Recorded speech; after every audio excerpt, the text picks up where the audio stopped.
Base po sa aming pananaliksik, ang problema dito sa Marantaw, yung gender-based violence. So may 2 case na naka-file, tapos may ibang case naman na hindi final kasi nahihiya yung mga pamilya na malaman kasi parang sa amin bawal yun, sabi nila na maratabat. So naisipan namin itong programa para ma-aware yung mga tao kung anong mali at tama. Talagang doon sila nag-base sa gender-based violation kung saan tinuro talaga yung mga rights ng bawat isa. Specifically para sa mga babae at mga bata kasi yun yung mga vulnerable sector.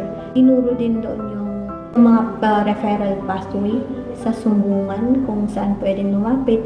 Kung hindi komportable sa BAUSI desk officer or sa barangay chairperson, pwede rin doon sa mga ulamas or datu or sa mga pulisya ng Marantaw, which is doon namin nakita na maraming option.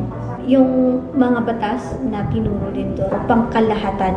Nagkaroon din ng interaction sa mga participants, nagkaroon ng expression. Gumawa kami ng resolution about sa gender-based violence. So, ipinasa po namin sa munisipyo. Gusto po namin makatulong na magbigay din ng awareness campaign para sa community na maaring hindi siya mapunta. So, alhamdulillah, accredited na kami as a CSO ng Municipality of Marantaw.